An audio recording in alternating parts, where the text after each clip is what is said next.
Jeg vil jo loje og fedle ei fått mene ganske oppa gulva kva bila tatt grane amber godle av haie bra søyne brande av reie sjure varmen grane amber godle av haie og det var Rasmus Olavsson spurte sina mor og hver skulle færa ser eina strunta få granne bergodle av haie og det var ansara sela mor hon man sia satt færter ikkje til velpas der man sto få krakke granne bergodle av haie og eina nodjar svarta skogvar tok han av sin fot,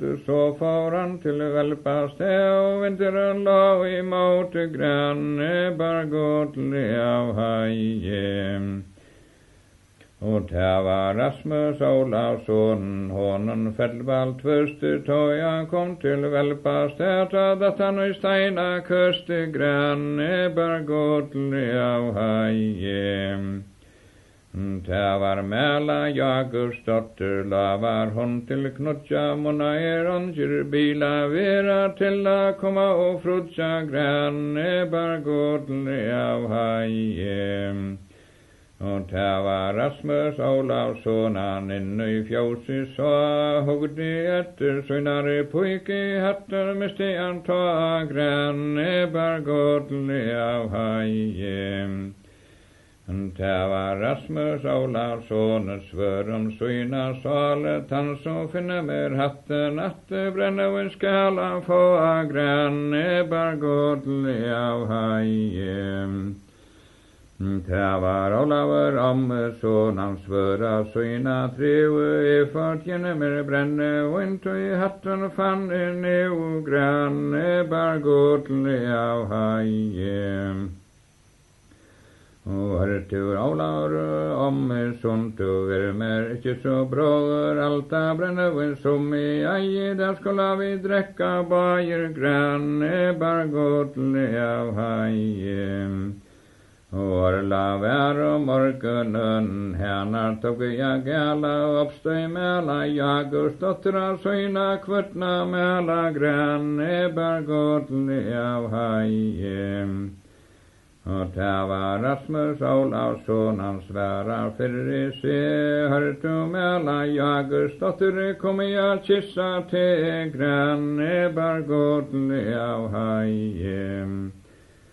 Tu skal ikkje kissa med, men tu skal lata meg vera, tu kan ikkje rokva ut ein karpa gjera granne bergodle av haie. Og hvordan skal jeg rokva ut i havet, onka bader lykkar vel kan jeg føa mer, jeg kan ikke soldater granne bergodle av haie. Nu hørtu Mæla Jakobsdotter, ho var stallega til ridla, jeg skal gjeva til bryster, til i tveier fri en gittlun granne bergodle av haie.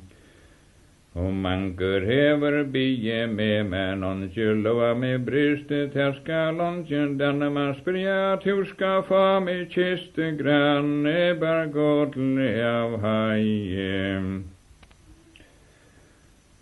Og fai ei fria velpas det ferje ut i hestet, her skal onskje denne man spria, tu skal få med feste granne bergodle av haie. Og hvertu færa villi komi etter tere, jeg skal heva togva sveina til a fylgja mer granne bergodle av haie.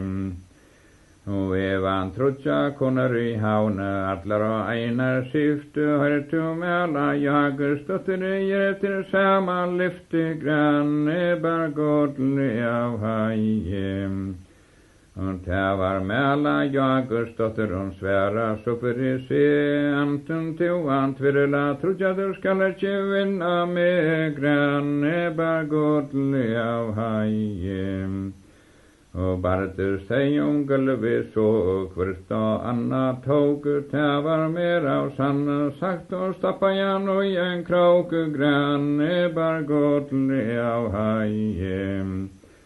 Og barður þegjum gulvi så kistan sprakkur lasi hörtu Mela Jakobsdóttir ludigur til af vasi grann bara godli af hægjum.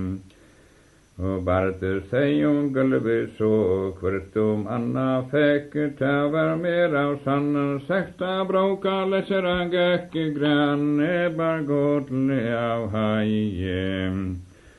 Og orla væru morgunun mennunu fórja hefu eftirla Rasmus Ólafssoni sunnari songu svefu grann bara godli af hægjum.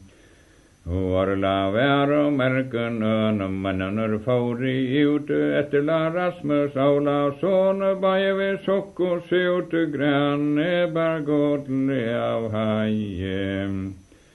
Og það var Rasmus Ólafsson lánar mundi að venda ansi fekk hann á tarra sprunti og nú tóttur að enda grann bara godli af hægi bróa sögnu brandi af rægjum sjúri og af varmunun grann hann bara godli af hægi